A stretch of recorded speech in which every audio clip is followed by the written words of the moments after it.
Great, okay. A few announcements before we get started. Last month, as we will do this month, if you have comments to make to the council, please sign up over here, and I will collect that at the time of public comments and call people in the order in which they have signed up. Also, I'd ask you, if you are planning to make a public comment, to speak directly into the microphone. Last meeting, several of us had difficulty hearing you, and some people on live stream also had difficulty hearing you. And if you speak directly in, that makes it easier for everybody to hear. I want to make a few opening comments before we get into the agenda, because many of you must have questions about the status of Page Park, and we want to make sure that you have the complete story as we know it. First, I'd like to explain why the park is closed. Second, what's necessary to reopen it. Third, the potential timeframes and costs for reopening the park. I provide this information in the interest of transparency. First, why is the park closed? Page Park is closed because of errors in judgment, mistaken oral assurances, and contractual obligations not followed over the past year and a half. It was only on June 21st, 2023, after a meeting among Green Sweep staff, that's the contractor constructing the park, a County Department of Permitting Services representative, several council members, and village staff, that a shared understanding was reached. Among the commitments made, that the park must be closed, that an application for permit to construct the park was necessary, and that one would be submitted. It's clear that the application for permit should have been submitted before any construction began in the park. Second, what is necessary to reopen the park? Present council members, village staff, and we believe Green Sweep are now taking the necessary steps to eventually reopen the park. No application has yet to be submitted by Green Sweep to Montgomery County. We've been informed by Green Sweep that at the earliest, that application for permit will be submitted in early August. That application requires an engineer's certification regarding technical aspects of park construction. That certification is complicated by the fact that construction in some parts of the park has already been completed. Once the application is submitted, that application will likely be reviewed by at least one, but perhaps several, county departments. The review is to assure compliance with health, safety, environmental, and other legal and regulatory requirements.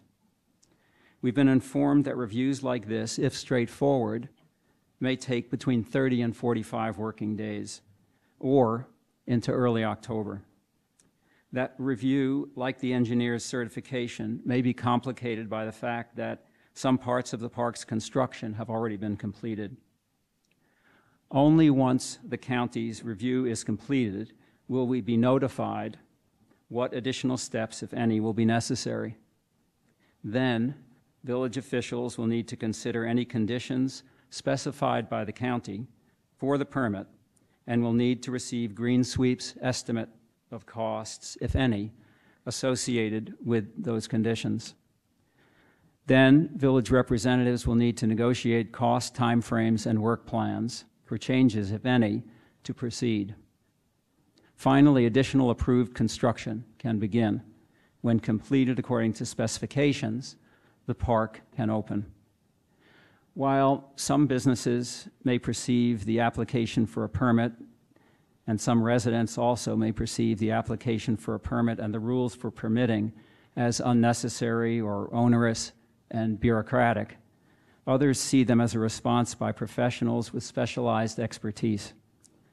Newspapers and media are regularly filled now with stories about improper construction or improperly sited construction, and as a result, human lives are injured or lost, other life forms damaged, or the environment disturbed improperly. I hope you all agree that the application for permit is a useful first step to prevent these types of damage, and that current council and village staff are wise to engage with the county now. We certainly wish that engagement had happened many months ago before any construction began. Third, when might Page Park be open for use? It's unlikely the park will reopen until sometime late fall to winter 2023-24. Fourth, what can we anticipate about additional costs for Page Park beyond the costs already specified in the current contract? Frankly, there's no way to know what final costs will be. We need to await the results of the county's review and consideration by council of any costs associated with the results from that review. In conclusion, village residents and council need to be assured that when we open the park, it's safe to use for its intended purposes and in compliance with county, state, and federal regulations. We all look forward to Page Park opening. Village staff have already been preparing programs and events once the park does open. We all look forward to wider use of the park. The purpose in taking the time to explain this tonight is to be transparent about what is necessary to open the park. We've all received many questions about that to date. We all hope to open the park as soon as allowable and possible. With that, let me move further into the agenda for today's meeting and see whether there are comments from the public to the council. And let me get the sign-up sheet.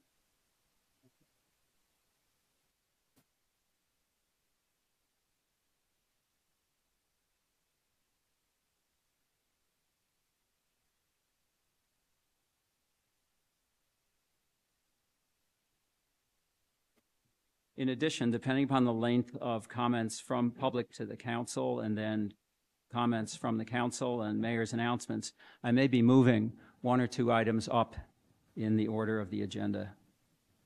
Thanks. Okay, Joe Butcher.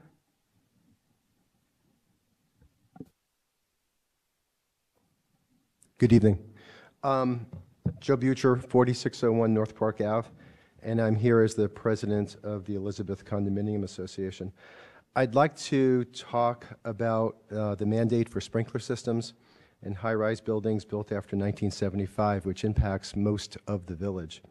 I'd like to ask council to begin to consider and outlining its position with respect to the work in the buildings in finding a moderated alternative. This is a big issue. It impacts nearly every single building in the village. Safety is unquestionably important. However, reasonable efforts based on the merits of the building structure, practical reality-based funding availability, and alternative solutions should be seriously considered, and it is my belief that they have not been. Many buildings built in the mid to late 1970s, such as those in the village, were built as Class A masonry structures. This means they have the highest safety ratings possible. The mandate, and then we have other features such as doors, asbestos in the buildings, and things like that. The mandate as issued by the state is an all or none proposition without regard for the type of the structure for a building. At the Elizabeth, the preliminary cost for sprinklers alone, assuming a 2.5% inflation rate over 10 years, will be over an estimated $7 million, and that is just the sprinkler system cost. This represents a special assessment of better than $20,000 per door, which will be a hardship for many. Assuming costs for remediation of asbestos and other factors, it is easy to see that an assessment will be double that cost. The mandate was imposed without regard for factors beyond the sprinkler system itself, for funding mechanisms to accomplish the goal, nor with consideration for the financial hardship to thousands of individuals and homes impacted, especially in the village of Friendship Heights. Our building is nearly 50 years old. We take our leadership roles responsibly. So the cost of the mandate comes on top of other activities and projects that we are actively planning for, such as full elevator modernizations, the need to upgrade 50-year-old boilers and electrical supply lines. These projects are not discretionary, they are necessary. And so to have this thrown on top is burdensome. Today, there are fire suppression systems that are based on non-toxic gas that are less intrusive and damaging than water-based systems. Systems like this are called clean agent fire suppressant systems. In contrast to a water suppression system, they offer an ideal solution for protecting high-value assets. They're used in museums, they're used in other types of buildings, in areas that are occupied in locations where cleanup of other agents is problematic. Associated with sprinkler systems, there's the ancillary damage of just water. Yes. I'm at the end? Okay, thank you. Thank you for your comments.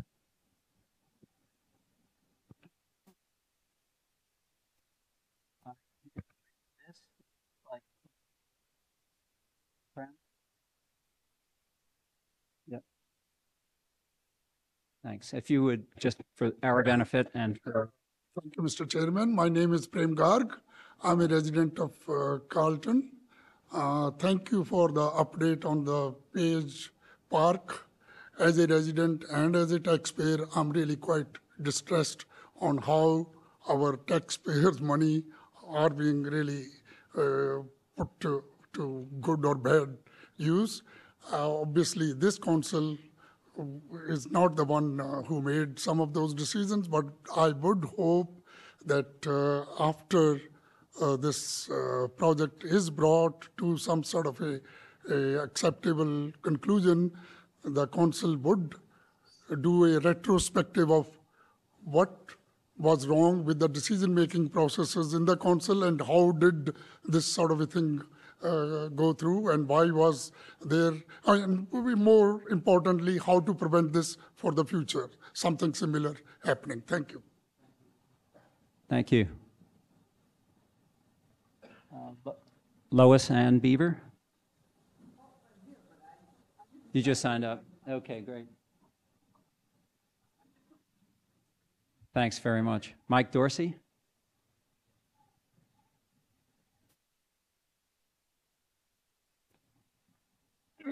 Mike Dorsey, 4620. First, I want to thank Mayor White, Councilwoman Tyler, Councilmember Measy for rejecting Mr. Pastrunk and his followers' motion to hold a special call meeting last month that would have effectively placed a gag order on your elected representatives. We didn't elect you to be silenced by the chair. We voted for you because we respect your views and want to hear them expressed. Thank you. And my second request is I'd like to know what the dollar figure return for our investments this month is when you get to the financial report. Any questions about that? Thanks, Mr. Dorsey. Thank you. I mean, Are you done with your... it seems confused. Do you you- understand what I'm asking for? Are Excuse you, me? Mr. Dorsey, excuse me, are you finished with your comments rather than speaking? well, make sure he I think he understands what I'm saying. understands. I think he very good. understands. Thank you. Chris Nauer?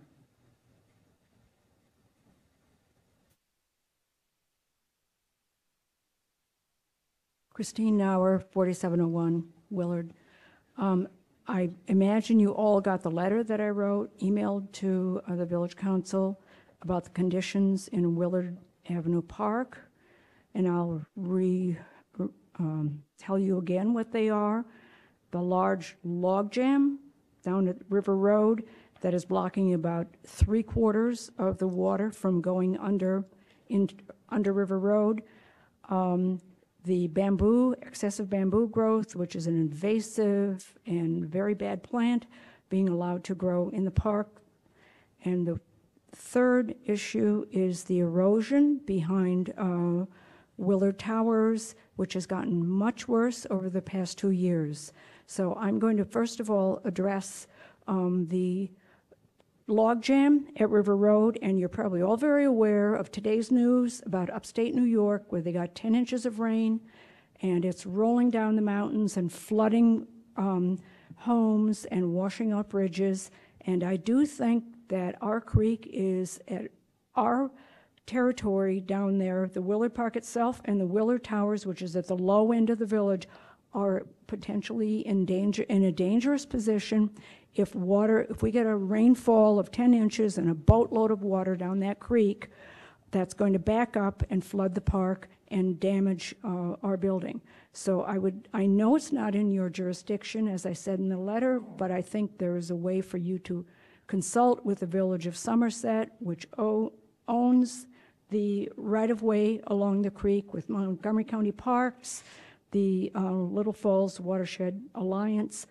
All of you together can make a difference here and get that log jam taken out of under River Road. And the other more important thing is the erosion behind our building, because that is an ongoing problem, and I think that has to be addressed also. I don't know what the answer is. I know that you yourselves can't do something about it, but you certainly can consult with other authorities to take that, start that process, please, because it's only a matter of time before we get a lot of rain with the way the climate is going, and I don't want to see anything damaged. Thank you. Thank you. Fred Nair?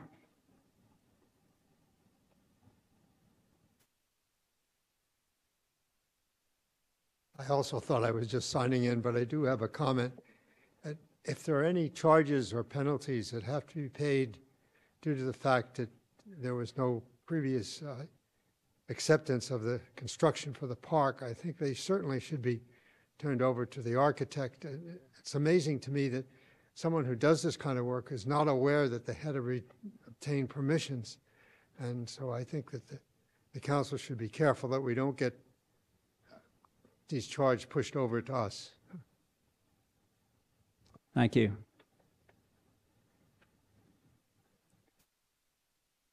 Dan Dozier? No? Okay.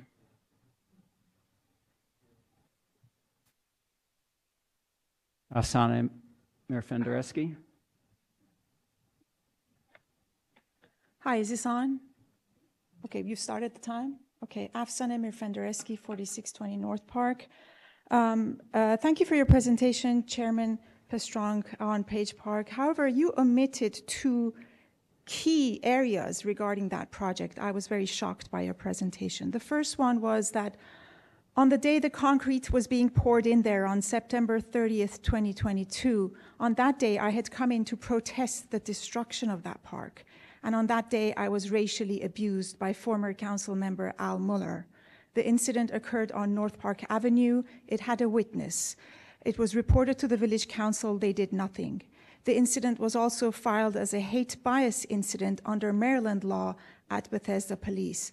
The village council did nothing, made no public announcements about it, that a resident had been abused. We have since found out that the day that I was abused, on that day, the park itself was being abused by way of not a single county permit having been taken out. So I was abused and the park was abused. I did want to say that after 9 long months, Dr. Muller, who abused me, on June 25th, 2023, called me to apologize. Now, this came after months and months of stonewalling and public denials, even public mockery.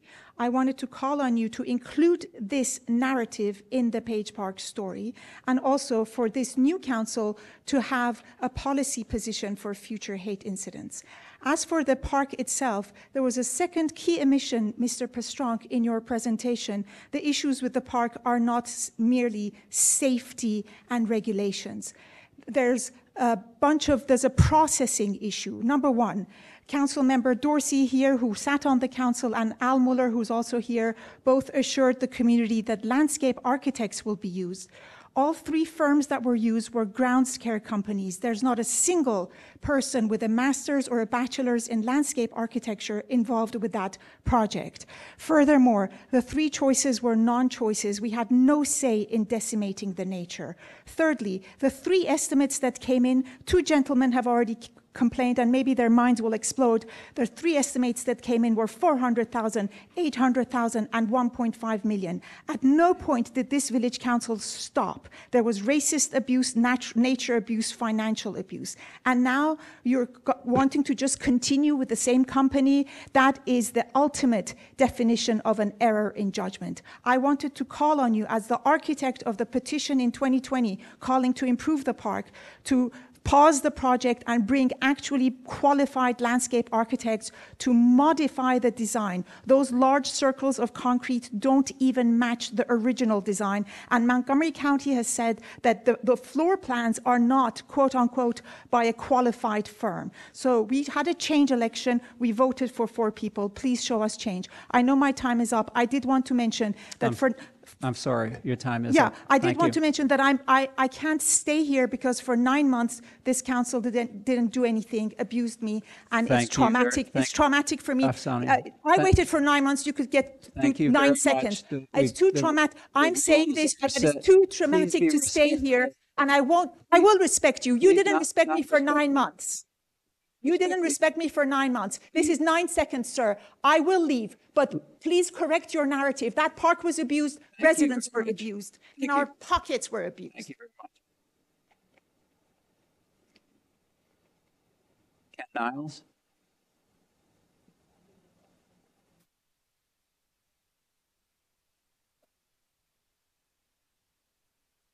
Good evening. Ken Niles from Willoughby, 1916 North. Just following on Mr. Boucher's comments, I'm hoping that the council will work to form a committee, some form of organization to address the sprinkler issue for the village. For the Willoughby, the cost to implement this mandate, as it's currently spelled out, we have estimated and have an official estimate of $12 million, which is, there are 810 apartments in the Willoughby. That would be, studios, 1 bedrooms, 2 bedrooms, 3 bedrooms, etc. The cost will be borne proportionately by every one of those residents, owner residents. And furthermore, this is the case throughout the village with the exception of the Carlton. So what I'm saying is everyone that lives in this village, owners and renters alike, have some skin in the game. Everybody's going to bear the burden of this. And as Joe mentioned, the Willoughby is a Class A building. It was built as a fire-resistant building. But this mandate is an arbitrary mandate that just sweeps across to all buildings built prior to 1975 or 74 without regard to these issues that I'm bringing up, safety, etc. We had a significant fire in the Willoughby in 2004. It went nowhere. It was contained within the one apartment. There was some smoke damage and water damage in the adjoining apartments. But I saw this, witnessed this fire personally. The flames were coming out the windows. This was not a small blaze, but it did not spread due to the structure of this building. So I believe the mandate was issued without consideration of the financial impact that this is going to have, not only in Friendship Heights. There are 74 buildings in the state of Maryland that fall within this mandate. And some consideration has to be given to a moderate stance on this. Joe mentioned some other approaches. I really think, as in Baltimore, they've been allowed to get around this through a quirk in the law. So, at any rate, Thank you very much. much.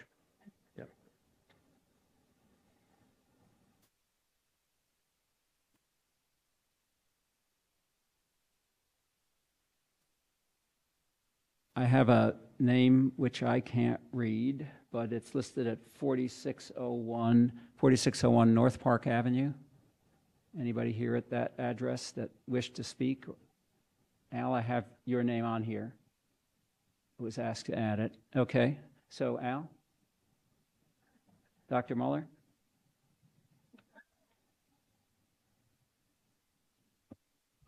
Thank you, Mr. Chairman. Good evening, Village Council. I apologize for being late. I had a few medical things to attend to. I understand that Mr. Bucher has already spoken, and I heard Ken Niles. I wish to address that problem. It does affect every single resident, whether they be tenant or owner. And it affects the village. So I am asking Mayor White in her capacity as mayor to appoint an an ad hoc committee to gather the information, both that the Elizabeth and the Willoughby have gathered, and as necessary to call public meetings and have our elected officials from the state and county come and address us.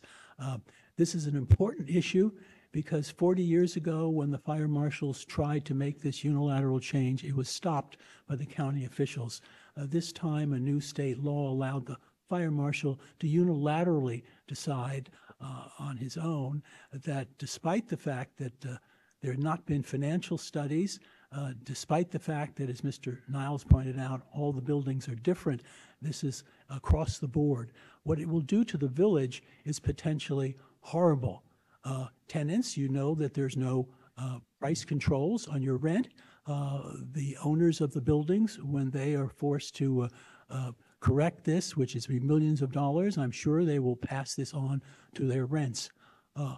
Condominium owners will have enormous assessments, and it's not just the cost of the improvements to the building. It also is every single one of the units will have important changes, and that means there will be changes within each unit.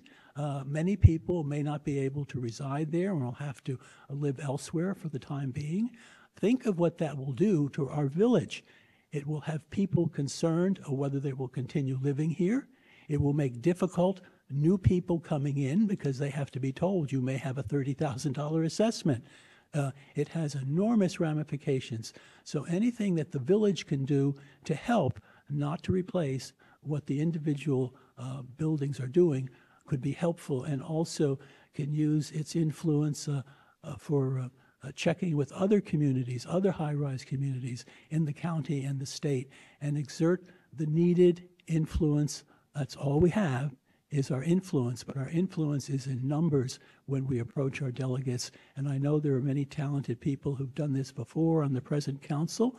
I know Mr. Measy's not here, but he's certainly been instrumental, and I know each one of you. So whoever the mayor puts on the ad hoc committee, I hope will use the summer to begin gathering information and then begin having public hearings. Thank you very much for hearing me, and I apologize again for being late. Thank you very much, Dr. Muller. Is there anyone else who didn't sign up who wishes to speak? Yes. Yes, my name is Patricia Canessa, and I reside at 5500 Friendship Boulevard in the Willoughby. And probably this is Would you spell your last name, please? Canessa. Thank you. Okay. I am bringing some issue that probably is a little in the border of different issues of the one that we are discussing here. It's the whole issue of climate change. As we have seen today in the news and in the last month in the news, there has been a tremendous effect of the climate change.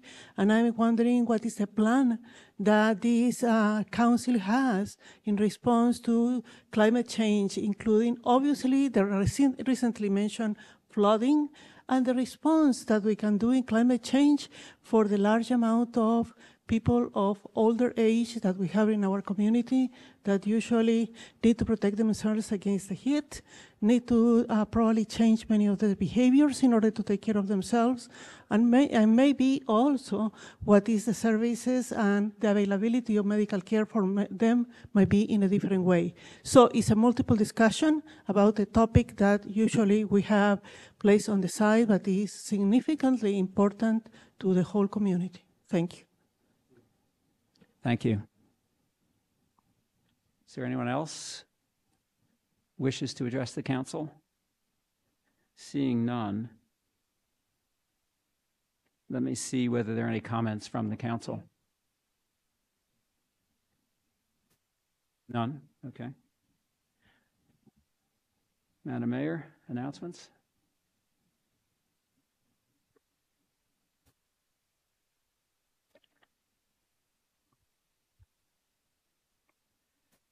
The village shredding service returns on Saturday, July 15th from 10 a.m. to noon. The truck will park on Friendship Boulevard next to the village center. Residents are invited to use this free service. There is no village council meeting scheduled for August. The next scheduled council meeting will be Monday, September 11.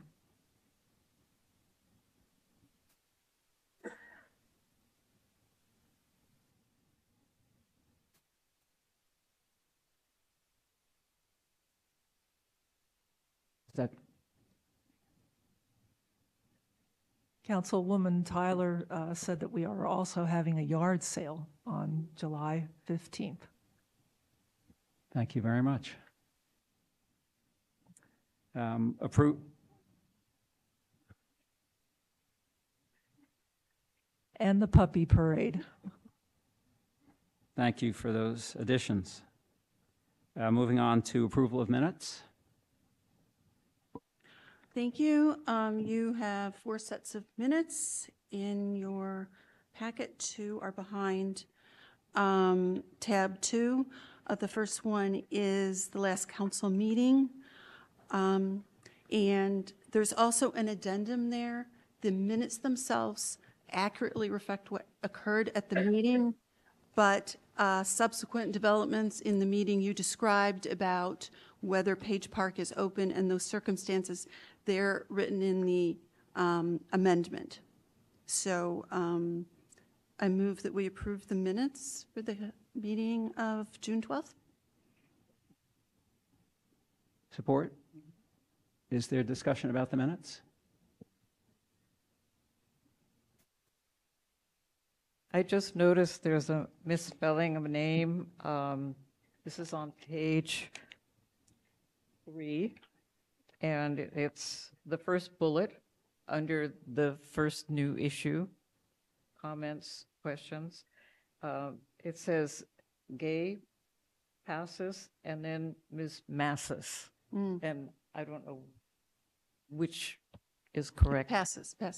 So thank you. So move to adopt the amended minutes.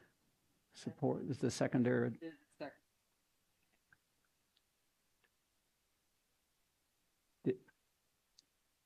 Are you? Yes. Yes, okay, thank you very much. Any further discussion? And this was a motion, just to be certain, on the public session minutes of June 12th? Is that correct? Okay, all those in favor say aye. Aye. All opposed, same sign. Motion carries. Okay, the second set of minutes is the Council Communication Committee. That was an open meeting, also behind tab 2.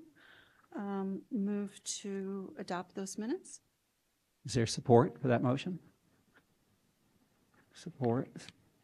Yep, Mr. Schaefer, thank you very much. Is there discussion about those minutes? Seeing none, I'll call for the question. All those in favor of adopting the Communications Committee meeting of July 3rd, say aye. Aye. All those opposed, same sign. Adopted, 7-0.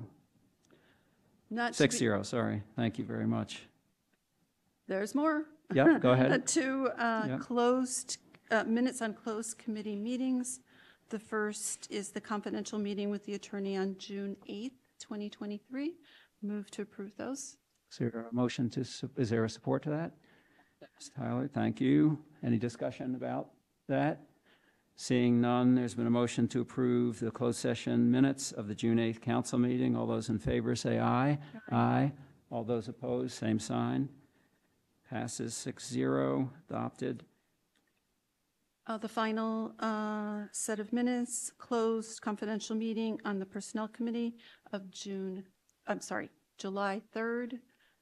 Move to adopt those, approve those. Is there a second? Thank you, Mayor. Is there any discussion on those minutes from? Yes. My mistake, approve. Excuse me, I think the word is receive, that the Okay. council received the minutes. Okay, can I correct my motion? I move that the council receive the committee minutes for the Personnel Committee of July 3rd. And Madam Mayor, is there support still? Okay, thank you. Is there any discussion about, further discussion about those minutes? Seeing none, call for the question to adopt the closed session minutes of July 3rd Council Personnel Committee. All those in favor say aye. Aye. Aye. All those opposed, same sign. Motion carries 6-0. Moving on then to the Treasurer's report.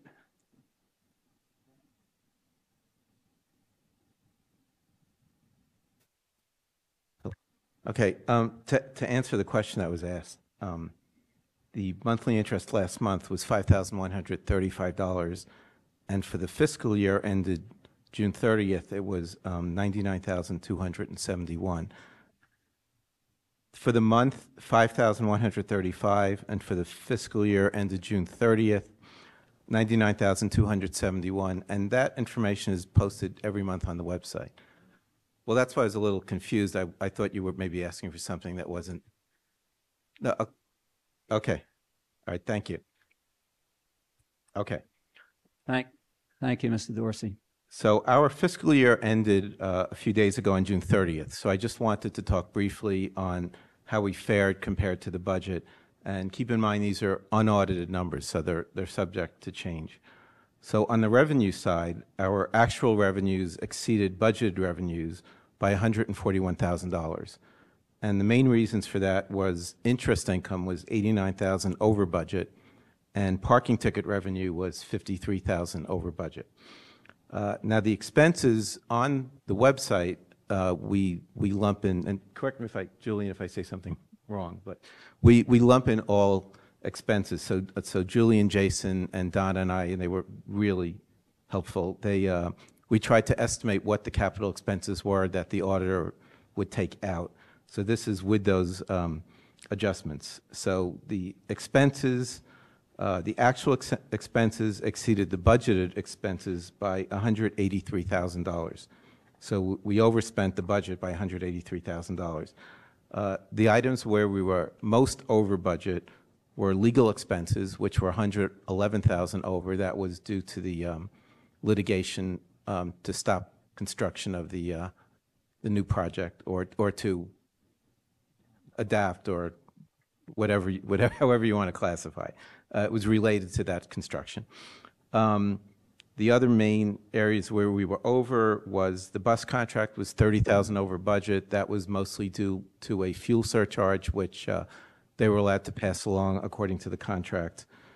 And the last item was we expensed the exterior painting of $48,000.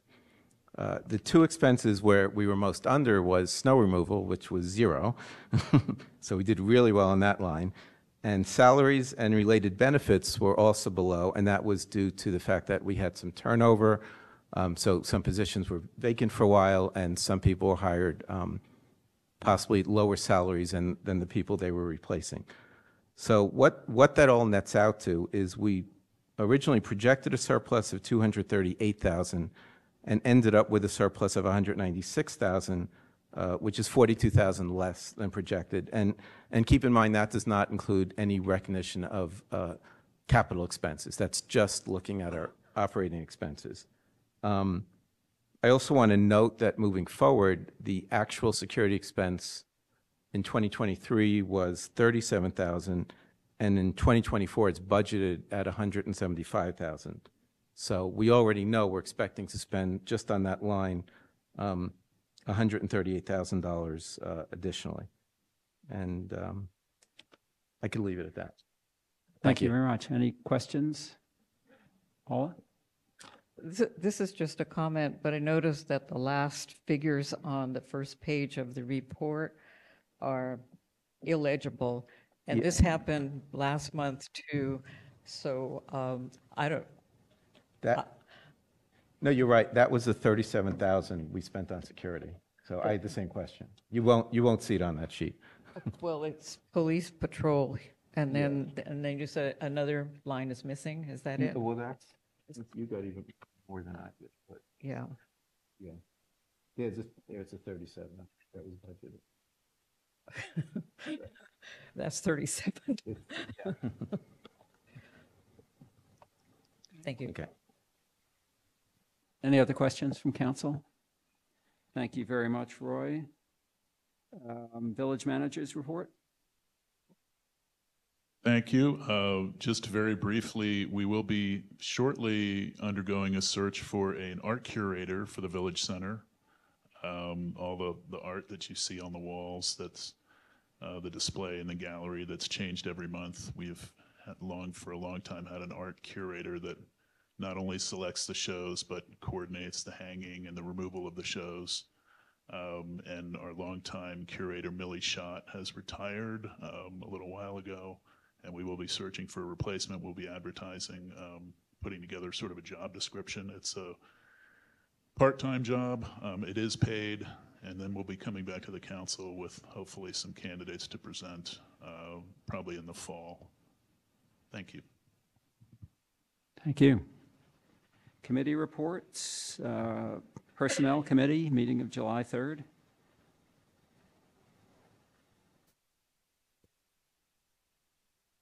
The Council Personnel Committee met in closed session on Monday, July 3rd, and the topics discussed included salary adjustments, staff evaluations, and a couple of title changes. Does that conclude your report? Yeah. Thank you very much. Okay. Report from the Council Communications Committee, meeting of July 3rd. Thank you. We discussed what is really a significant infrastructure for communication that the village maintains. We want to figure out how residents use it, what information, more ways to learn about village topics folks would like to engage with. We're going to be doing a survey to see what people are aware of, how they would best prefer to learn about certain topics. And later, we will be evaluating communication content and how to follow up on resident input. Thank you. Thank you very much. Report of the Community Advisory Committee meetings, June 14 and July 5. Good evening. I'm just going to, you already have the full minutes, so I'm just going to summarize it, okay? Thank you very much. I'm sure I got the right ones. On June 14th, we met in the village, we met via Zoom. Just a couple of highlights. The committee continues to urge attention to its recommendations regarding traffic safety, placement of speed bump and/or lighted pedestrian signs at the intersections noted in the minutes provided to you. Just a comment to Councilmember Tyler. I know that you're having a safety meeting coming up this week. I've already gotten emails from members of the community. This will be a topic that comes up. We did have 2 village residents meet with us. One resident asked the committee to consider a recommendation, and we agreed with it, to see if we could modify the shuttle bus route schedule to include 5530 Wisconsin and 5454 Wisconsin for the purpose of access for residents to doctors, therapists, and other businesses in those buildings. Those folks with ambulatory issues have difficulty getting to them. It's a long way to walk, and that's going to be exacerbated when the construction at 5500 starts. So if we could consider that, that would be helpful. Also, Al Muller met with us and discussed the need to provide additional pet litter bags and receptacles throughout the village. The suggestion is to have the buildings help sponsor that, and we think that's a good partnership effort. We also met on July 5th. Council member Cheryl Tyler was introduced as the council liaison. She did have an opportunity to address the committee. Among other things, we note that there are some issues with the banisters at Willoughby Park that need remediation. Julian and I have already discussed about it. There are concerns with just the look and appearance in the village in terms of balloons and other things kind of floating in canopies from parties along the tree line. If it's possible just to have a visual check every once in a while, that would be helpful. As an update, the presidents of the buildings will be meeting on July 13th to discuss initiatives regarding safety monitoring and the sprinkler mandate. So I want to bring that to your attention. The next committee meeting is on August 9th at 6 p.m., and that will be via Zoom. Thank you. Thanks very much. Any questions? None? Then we will move on to old business. This is a discussion vote on a request from Green Sweep for payment for Page Park project. I'll make a few opening remarks.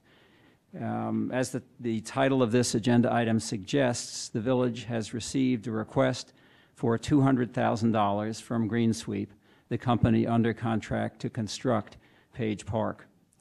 The current contract specifies that payment will be made in thirds, with 1/3 paid at the signing of the contract, a second third paid when the contract is 2/3 or 66 2/3% complete, and a final third payment when construction is completed.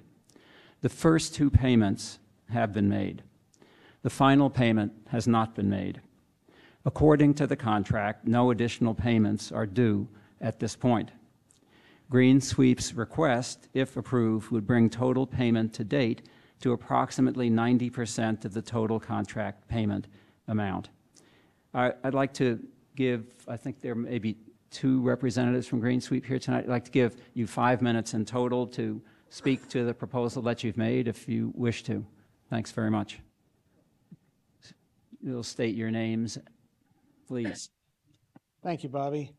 Jed Narsavage, Vice President of Green Sweep.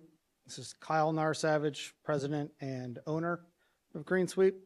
The payment that we are asking for is not originally in the contract. That is correct.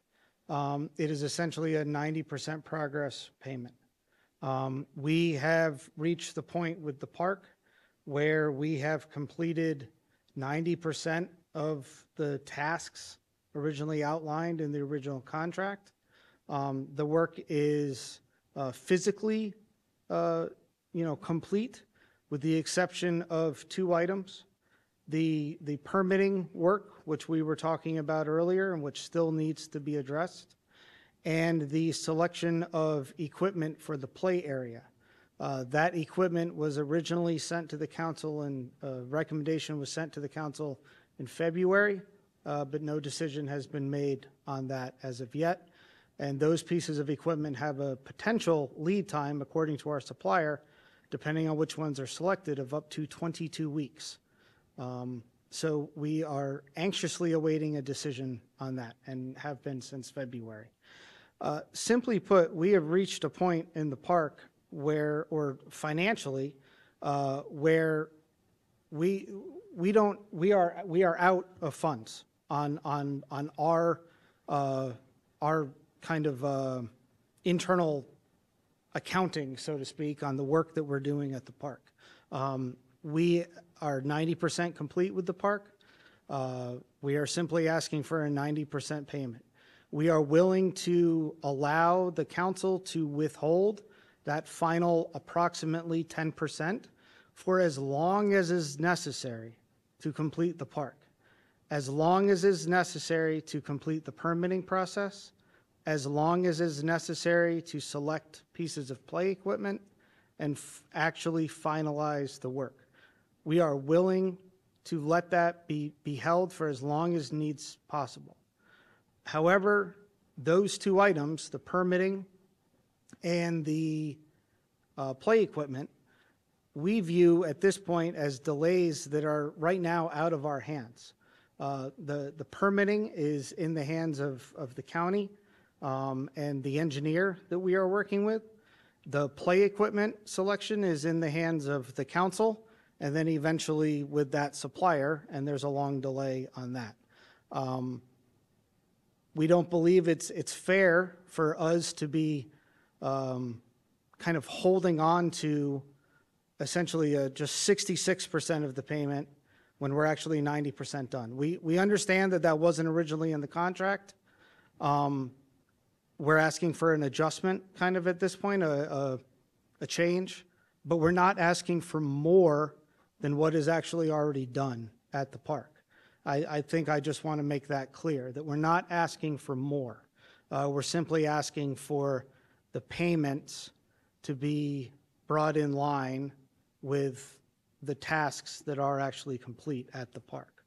And I will also say, while I have a chance, I will say again that the permitting issues at the park is very much a shared error on everyone's part.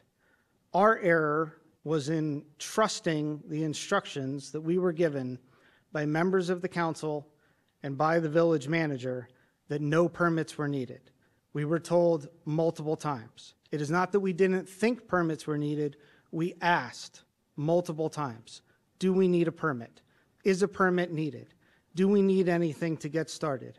We were told by members of the council when this project started last year and by the village manager, you do not need a permit. You are good to go. In fact, we were told, quote, you can do whatever you want. We are a government entity.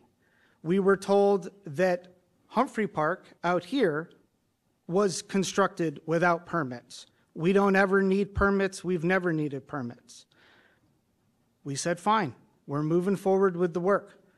My regret is that I trusted that and that I didn't get it in writing, but I stood here at this podium and I asked it multiple times at the meetings last March, last April, last May. I'm sure if we go back to the minutes, something will be found.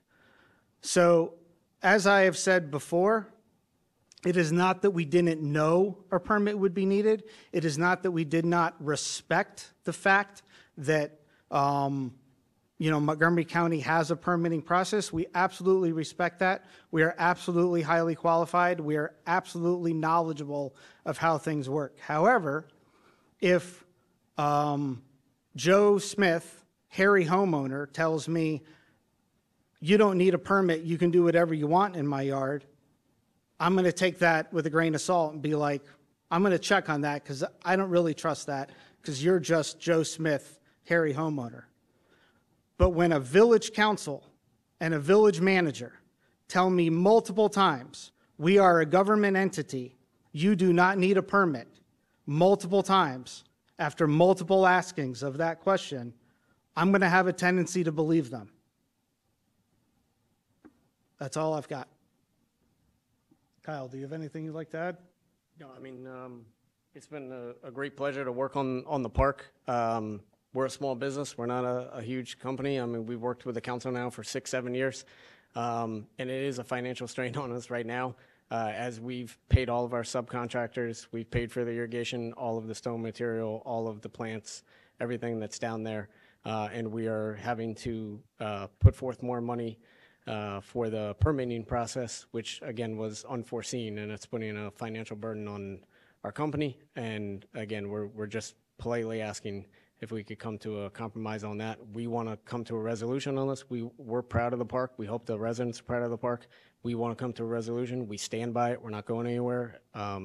Julian knows that. Everyone knows that we've been here a long time, and we want to do the right thing, and we hope that we can work with the council on that. Thanks very much. Sure.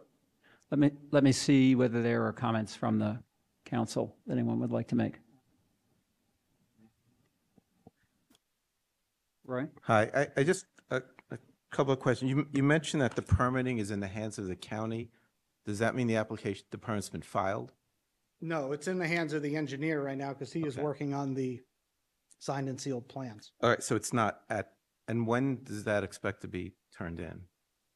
So the engineer anticipates that he will be able to begin his work the week of the 17th, which is next week. We now have a signed contract with him. He has reviewed all of the data that we provided him. He's provided as a contract for actually preparing the plans and the code checks, the code analysis. We have signed that contract. We, Green Sweep, have signed that contract. We have sent it back to him. He anticipates he will be able to start work next week. He anticipates that given his other projects that he's working on with his schedule, this is not the only thing he's working on. It will take him approximately 2.5 weeks to complete his work. And then at that time, we will have what we need. And we will be able to submit. So that would be early August? From that point, Around. yes. Okay. And just, I mean, this is something that, and I understand what you say about you were told a permit wasn't necessary, but one of the things I keep coming back to was, did you do anything to check what you were told, like even a phone call to the county who would have said you need a permit? Was there any kind of due diligence you did? I'll admit, no, I did not. But I was told multiple times by people in positions of authority with the council that it was not necessary. No, I get that, but like, the contract is pretty clear that, Green Sweep obtained permits, and I understand what you were told, and I understand you rely on it, but as I said, what I have a difficult time with is nothing was done to check that, and it would have been a pretty easy thing to check if that statement was true. It would have been a pretty easy thing for the council to check as Sure. well before they told me that. Okay.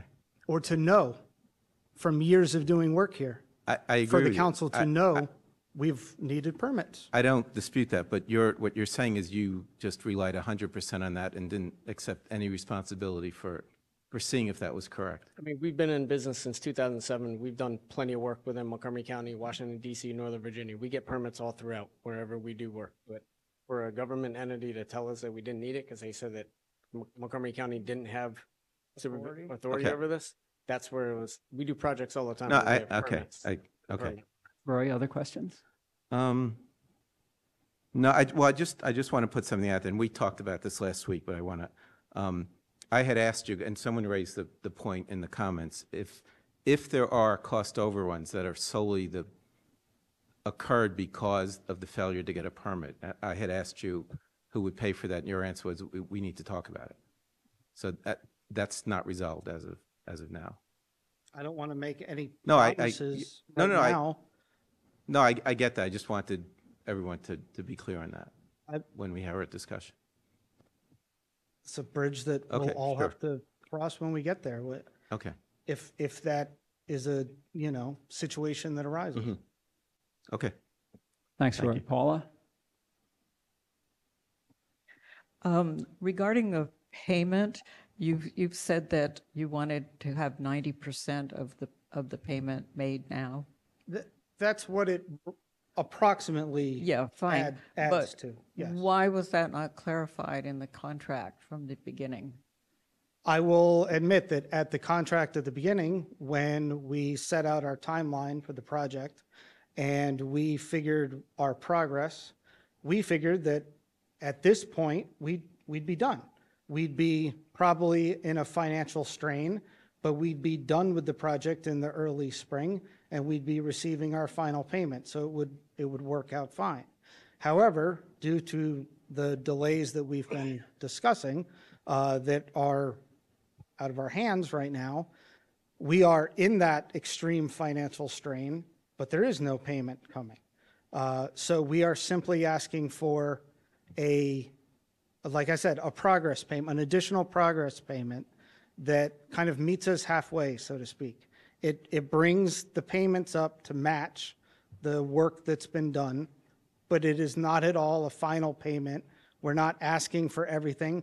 We're not even asking for more than what is already, the work that has actually been done, like the tasks as they were laid out in the original cost estimate.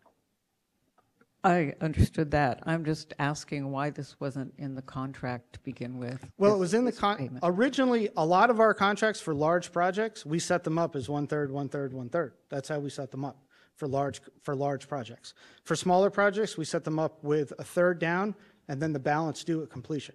For larger projects where we're going to be expending a large cost in subcontractors and materials and such, we set them up as 1/3, 1/3, 1/3, so that we can get something to help defray those costs as the project is moving along. This project ended up going longer and costing us more than we originally anticipated it would. So we are simply asking for a progress payment to kind of correct that, so to speak. But it is not in any way more than what the tasks that have already been completed. We set this up like a contract that we've always set up.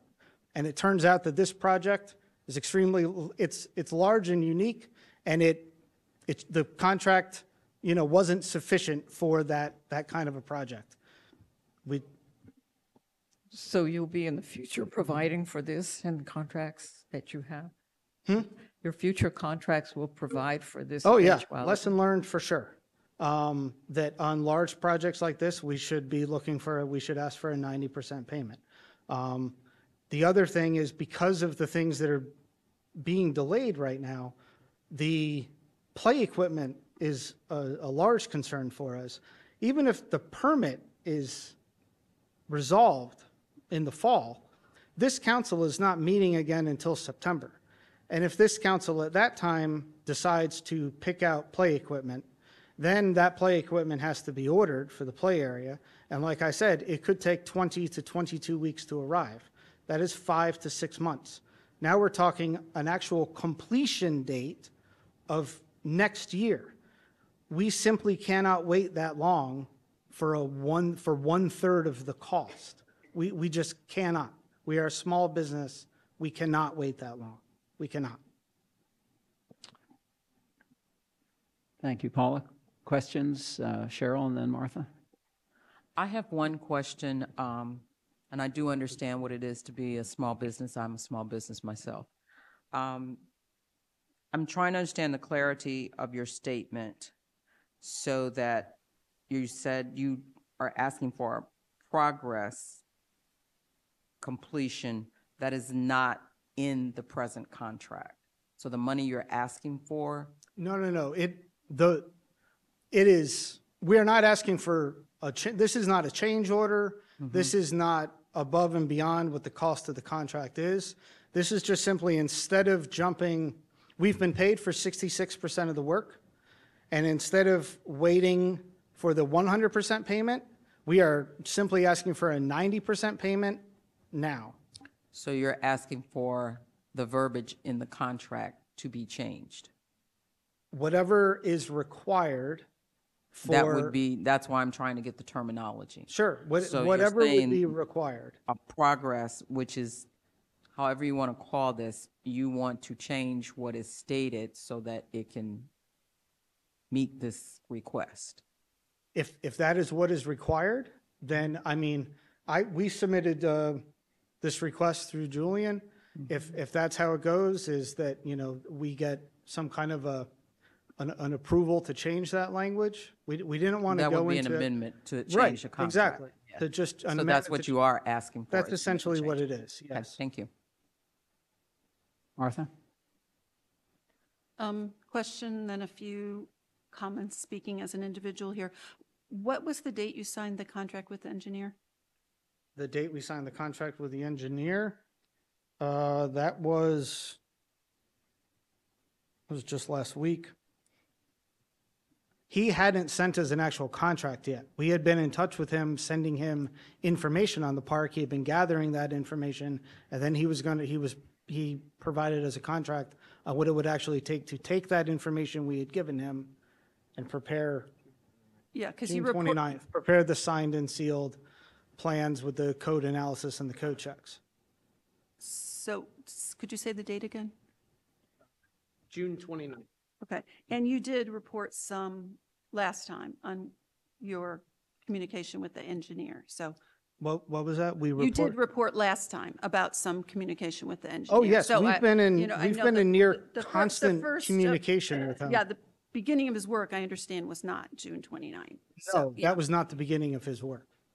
No, just a few comments. I honestly don't see how it can be determined that something is 90% complete. You know, it just, especially when there may be more that needs to be done. But I also believe we need to get this, shall I say, unstuck, you know, and we can't go backward in time. So I hear what you've said about what your experience is. And so, you know, I'm interested in moving forward, getting the permit, finishing the park, getting whatever work done that needs to get done. And that's an interest I have. Yeah. Martha, thank you. Any other comments? Roy? Yeah, I'm trying to also get the timeline here. The stop work order was issued on March 13th. So Correct. at that point, there was no question we needed a permit. At that point, there was no question we needed a permit, but we did not know that we needed signed and sealed plans until our on-site meeting with Chris and members of the council, which occurred in, I believe it was, I don't have my notes in front of me, but Julian, you were at that meeting. That was late April, I believe. I want to say the 28th. That seems to stick out to me. That was the first time that Chris actually said signed and sealed plans. All I had seen before was plans. I have plans. I have drawings of the pergola. I have drawings of the park. I have architectural plans. They are not signed and sealed by a structural engineer. April 28th was the first time I was told I needed that, and then it took time for us to get in touch with a structural engineer who was willing to get involved. So 90 days is normal? I don't know, I'm asking. Is that typical? I don't know either. This is the first time I've had to deal Okay. with a structural engineer. Because from the time the stop work order to the time it's getting filed, it's going to be about 5 months. Yes, it has been a long process, but I haven't had all of the information that I've needed. And I wasn't told, if I knew at that, when he put that stop work order on, and if I said to him, we need a permit, he said, yes, you need a permit. I was like, and then there was some back and forth with the village on that. There was some consultations with the town council. And then, yes, you got to go get it. All right, fine. This isn't what I was told originally, but let's go and do it. Then I had conversation with Chris. We had a meeting with him in late March on site. He walked me through the actual permitting process for that kind of a structure. He laid out everything that we needed to do. At no time did he say signed and sealed plans. Then I started actually going through the process of submitting things to the county website in early April. And I ran into questions that were asking me for answers to questions that I didn't know the answers to, like construction type, and like fire code analysis. I got back in touch with Chris. I said, I don't know the answers to these questions. This is just a pergola. This is not an actual building. How do I find the answers to these questions for a structure like this? He said, oh, that will be done by your structural engineer when he does the signed and sealed plans. Okay. When you say sealed, does that mean you don't see them? No, Or they're sealed. Oh, you mean a seal like a, okay. I Sealed keep by think- an engineer. Okay. All right, thank you. So like a landscape architect has a sign and seal, an architect has a sign and seal, engineers do. It's literally a stamp with their kind of professional seal, and they sign it saying, I'm putting my name on this, that I've reviewed these plans, I've reviewed these calculations. This pergola is not going to fall over and crush someone. He's focused on the pergola. That's what he's focused on. That is what I need a signed and sealed plan for, is the pergola, nothing else. I mean, the permitting encompasses other things, but what I need a signed and sealed plan for is the pergola. That's what he's focused on. Thanks very much. Other questions? Oh, and one other thing, I will say I know it is difficult, yes, to come up with, is something 90% complete? Is it 70% complete? I've come up with that number because I went through the original contract and the cost estimate, and I basically checked off the tasks that we have finished and the tasks that are still left to be done. And that is how I arrived at kind of my percent complete. Our percent complete based on those completed tasks is actually 93.9, based on kind of the dollar value of the tasks completed. So that's how we came to kind of 90%. Since it's a nice round number, it's right there in the neighborhood. What's the pleasure of the council? Paula? I just wanted to say this. I believe it was in May, early May or late April.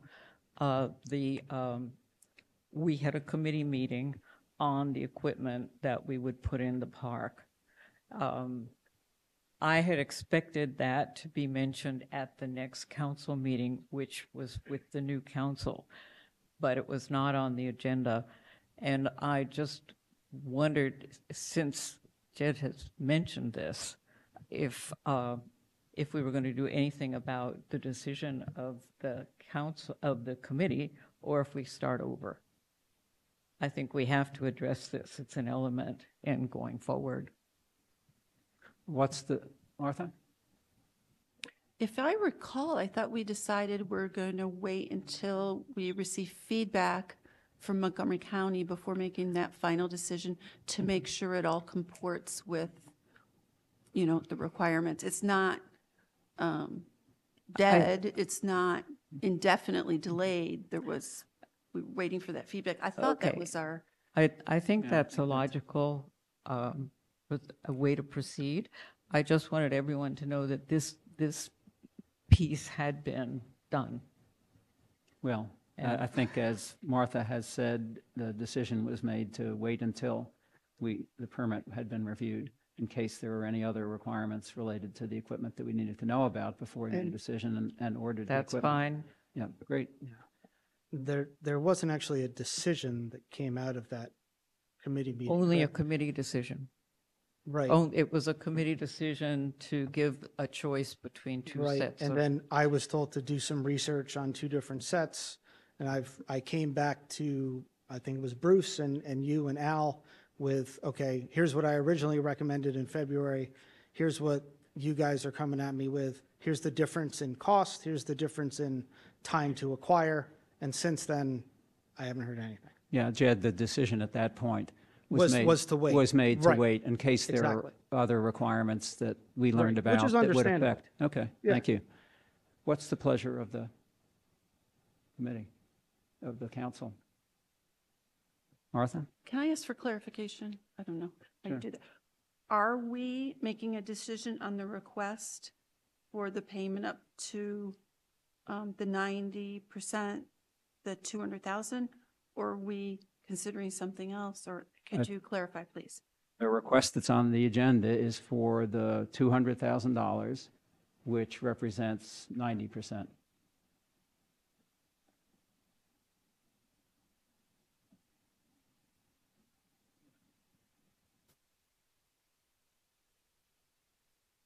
Now, if a member of the council would like to make a motion that addresses the request in some fashion, I think that would be acceptable too. The request that's on the table that has been offered, that's been made to us, is for the $200,000. I'll make a motion. Cheryl? I'll preference this, I'll make a motion, but I'll preface this again, as I understand your request, and I have unsettling feelings with the verbiage of what you're asking for and how to do it.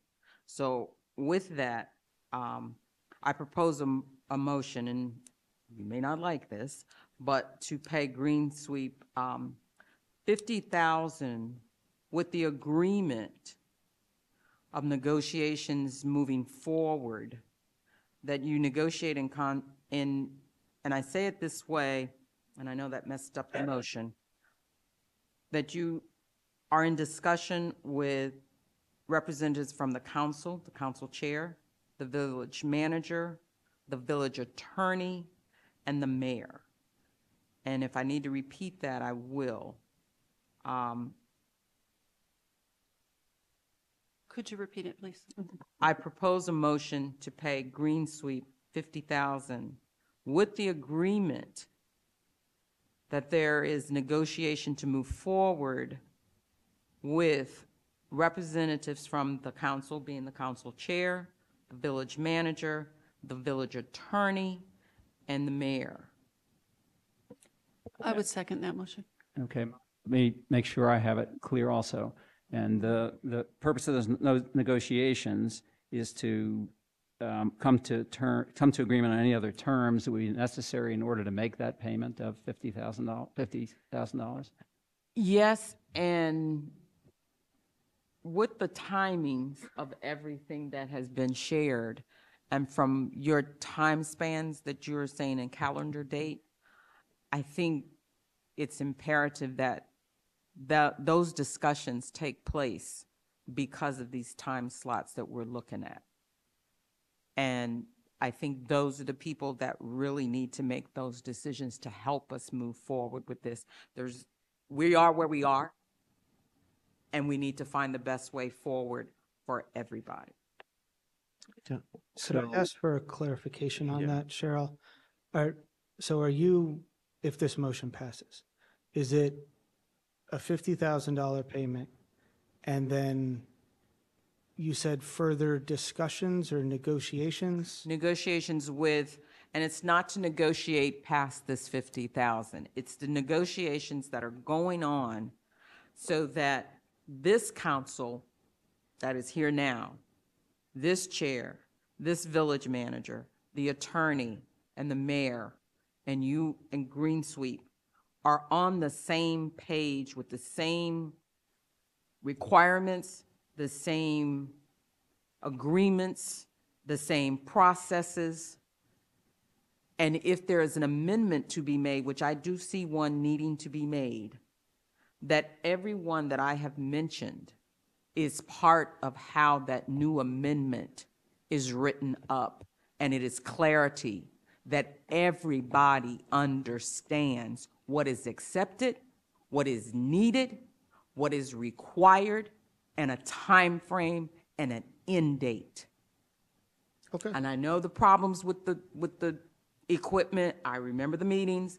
That's not part of this right now.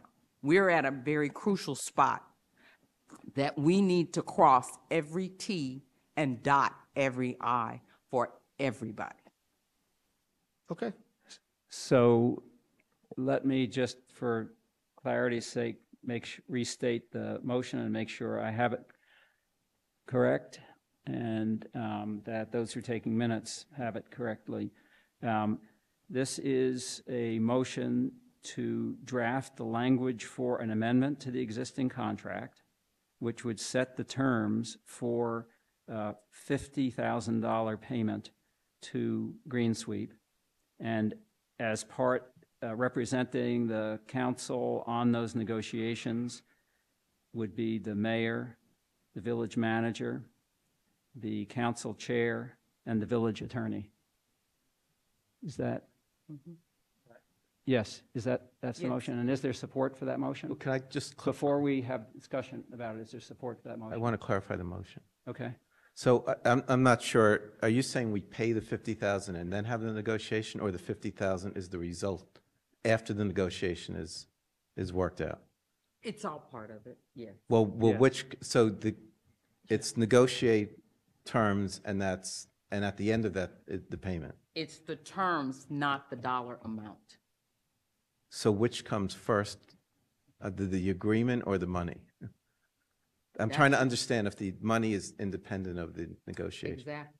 So the So if you do the agreement and then simultaneously you're going to do the 50,000 and you're going to simultaneously. So they both have to occur Yeah, at they this, have to okay, occur so at the one's, same okay, time. okay.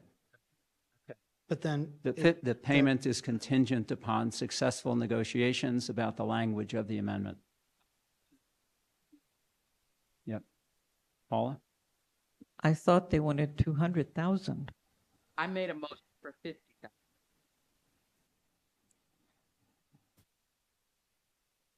And is there support for the motion? Yep. This is what we're doing. You may choose not to accept, it's possible there's no agreed upon conclusion to this, but this is what the village is interested in doing. Is that correct? Yep. So is there support for that motion? Yes. Second? Okay, Mhm. second. Is there further discussion about the motion and about the motion on the table? So can I clarify? I just want to make sure I understand this. So 50,000, and then everything that's remaining is at the end? Even how long it takes for play equipment?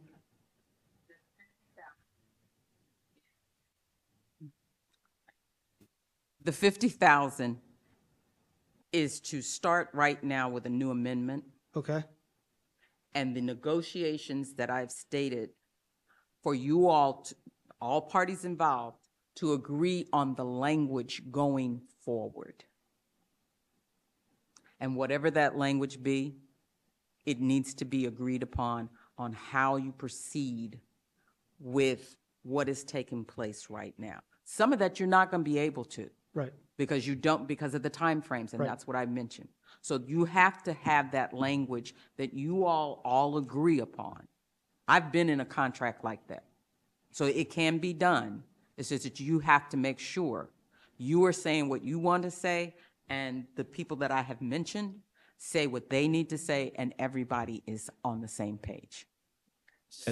Jed, I think, as I stated in my opening remarks, that we will know at some point what the county is going to require. Right. What those conditions are. And I think we're aware, as you're aware, that the county could require nothing else to be done. And that would lead to a very rapid conclusion to completion of the park, at which point the terms of the current contract and this amendment would be met, and the final payment would be released. But we don't know what the final conditions are going to be by the county. So this is an amendment to the contract, subject to agreement about the terms of the amendment that would be discussed between your representatives and ours. And having reached successful conclusion about what that amendment will state in terms of relative to the payment of $50,000, $50,000 would be released to you. And then we'll see what else happens with the county's review of the permit application. But then, I guess I come back to what Roy had said. I maybe share Roy's confusion. What's the point of a negotiation if the agreed upon amount has already been agreed upon? Because the agreed upon amount is contingent upon discussions between Green Sweep and the council. Okay. Okay. I'm still a little confused, Okay. but, okay. All right, let's try to walk this backwards. Well, then, This can I? 50,000 is just to get this amendment started and the agreements and discussion to take place. This has nothing to do with 10%, 90%, 30%. It has nothing to do with that. Sure. It is about you all talking, because this is the biggest problem here, as I see. There needs to be clarity in what you want, what will take place, based upon the timeframes of what we're getting from you and from what Bobby and Roy have stated of how long it takes to get the permits in. We don't know if the county is going to say yes or no. Let's hope for the best and say they say everything's fine. This will move faster, and then the whole contract will go to close, and all payments will be done then. But right now, let's just get to this so we can get further away. That's the motion I put on the floor. Again, So- you don't have to agree with it or not. So there's been a motion on the floor. There is a motion on the And it floor. was It's been seconded. seconded. Does anybody need, is there further discussion on the council?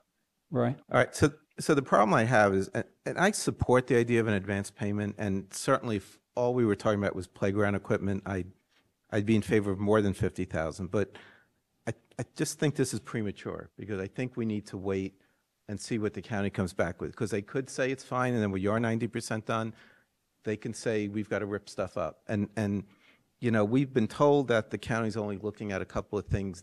There's nothing official from the county that says that. So as far as we know, everything is on the table to be examined and changed. So to go ahead and make a payment without really knowing where we stand or who's going to pay for it, let's just wait and see what they come back with. And then maybe we're talking about a bigger payment at that point. There's a motion, it's been second, you can vote it Okay. up, you can vote it down. That's correct. Any further discussion or comment from council members? I'm not even sure how to ask this, but we've been hearing the figure 200,000. What does a 200,000 refer to? Is that funds you've expended? Paul, I think in relation to the motion that's on the table, do you have a comment about that motion? I thought this was out that, but that's okay. Okay. Any further discussion on the motion on the table?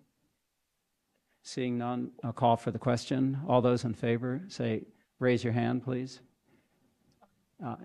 All those opposed, same sign. Motion carries 4-2. Thank you. Thank you, guys. We'll keep in touch.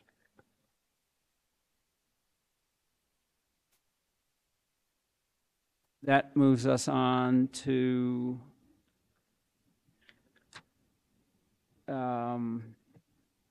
I'm going to move forward the discussion on the motion to enter closed session pursuant to Maryland Code.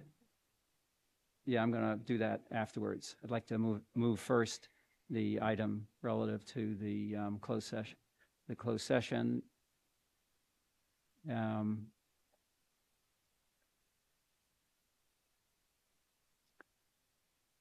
So there's a motion on the table to enter closed session discussion, or there is an item on the agenda to discuss and vote on a motion to enter. Yep, Julian.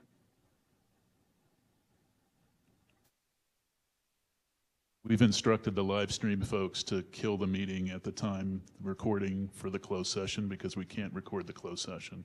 Okay. So we have to have that at the end of the meeting. Okay. So then we'll go to the formation of an ad hoc committee on Friendship Heights development issues. Council has some background information about this in the packet. This is a suggestion that we have some short brainstorming about whether council would like to form an ad hoc committee on development in Friendship Heights and the surrounding area. And this would be a proactive initiative. The committee would be a place where council and residents begin to explore together what's happening in and around the village and the most productive response to it. This might, for example, involve beginning to assemble data about the village, about thoughts and suggestions from village residents from various demographic groups, and consider village priorities and programming.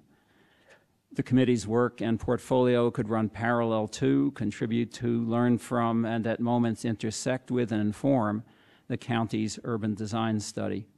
That study has a broader focus than simply the village. The committee could make recommendations to the council for council's consideration, and eventually the committee might turn its attention to a revision of the Friendship Heights sector plan and be fully informed in advance about the village's priorities. Better understanding our own priorities and the vision for the future will help us and our representatives to various groups accurately represent our position and rationale to others. And I'd suggest forming such a committee in October's council meeting, with its final composition the subject for a future council meeting. So I'd like to see if there's any discussion about this right now. Melanie? I'm supportive of an ad hoc committee on development. I think the residents would be very receptive to it. Thank you. Other comments? I'm in support of it. I think it's a great idea because now we get to do a little more than we normally do as a council and be a part of a project that is going to have a major impact on all of us. Other comments? No? Is there anyone on the council who would oppose that? If not, then what I'd do is I'd ask the mayor to consider the appointment of such a committee and bring it back at the earliest possible moment. Thanks very much. Let's move on then to a discussion or a vote on approving the Maryland Municipal League membership dues. Is there a motion to support those dues? Thank you, Second. Paula. Is there support? Martha? Julian, any comments on this one? This is the annual dues for MML, and I think six of the council members just went to the MML conference, so have had some experience with MML. There's a slight increase from last year's dues, which I indicated in the memo, about $250 or so. Okay. And the cost of those dues in total is? $9,673. Thanks very much. I'm Okay. sorry. Actually, we got a reduction in dues years ago because we're a special tax district. Yeah, we did get a reduction. There's been a motion, I think, and support for this. Any further discussion, Martha? Okay, all those in favor, say aye. Aye. All those opposed, same sign. 6-0 passes, which takes us to a discussion or a vote on a motion to enter closed session pursuant to Maryland Code General Provisions, Article Section 3-305B1, to discuss the appointment, employment, assignment, promotion, discipline, demotion, compensation, removal, resignation, or performance evaluation of an appointee, employees, or officials over whom this public body has jurisdiction, or any other personal matter that affects one or more specific individuals. The reason for the closed meeting is to discuss possible staff salary increases and other personnel issues. Melanie, is there anything you want to say about this before we have a discussion about the closed session? Okay, thank you. Is there any discussion about this?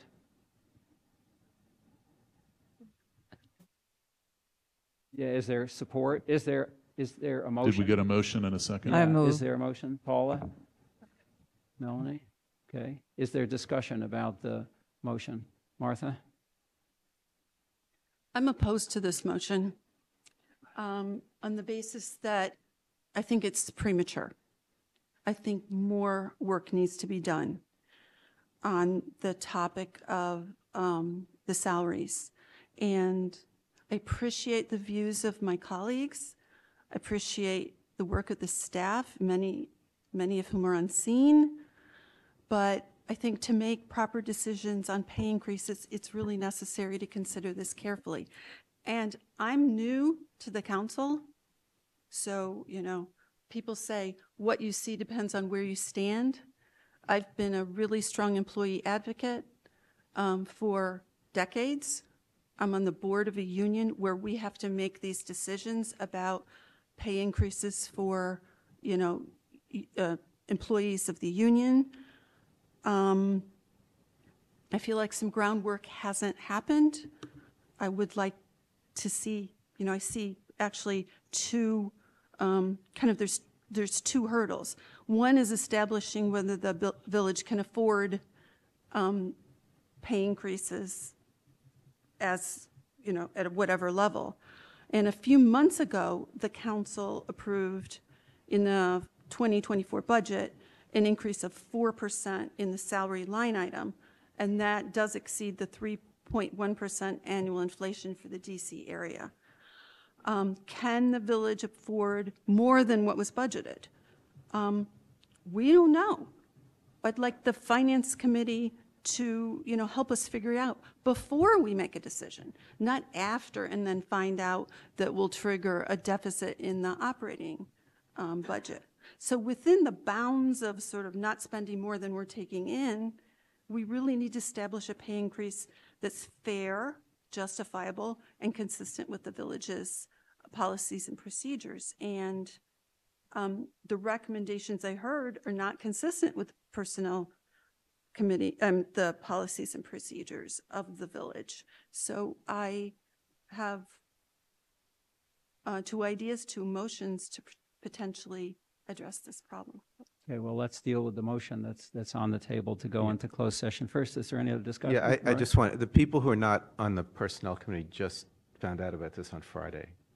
So it's really, you know, I'm certainly willing to have the meeting, but again, like with Green Sweep, I think it's a little premature.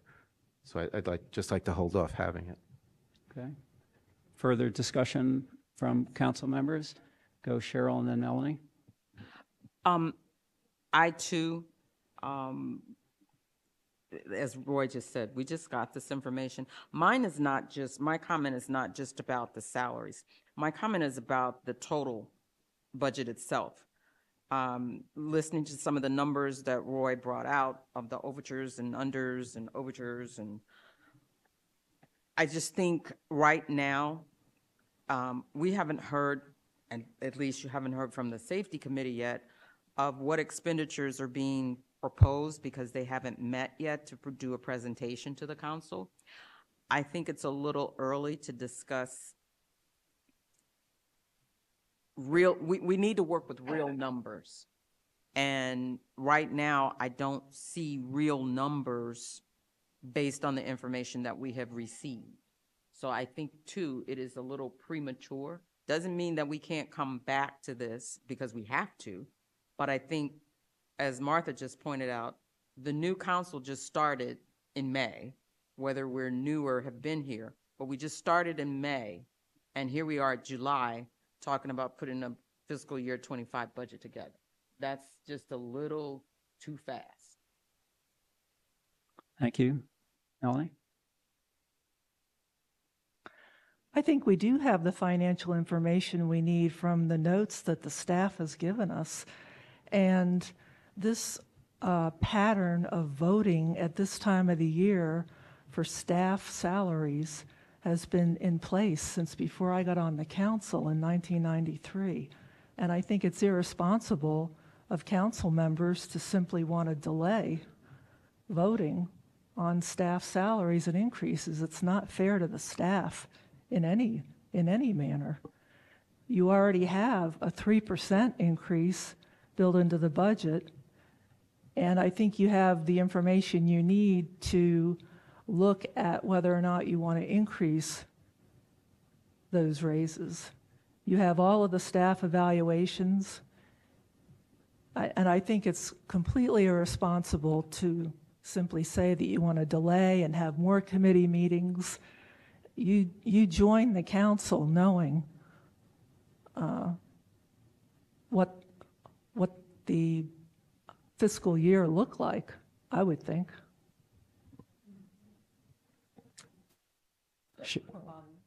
Paula? Thanks. And then Cheryl? I think what we want to decide is whether we want this meeting or not. Isn't that it? Rather than getting into the subject matter. That's right. But and So- people are expressing their feelings about going into closed session right now about it. I'm hearing more than that. but Okay. Thanks. Can- Cheryl, anything else? I concur with Paula. We're going too much into what we are supposed to be voting on. Do we want to go into closed session or do we not? Okay. Are there any further comments about the motion that's on the table and the support that has been given to that motion? I see none, so let me call for the question. All those in favor of going into closed session pursuant to the Maryland Code as described for the reasons that have been described, please say aye. Raise your hand. I see 2. All those opposed? I see 4.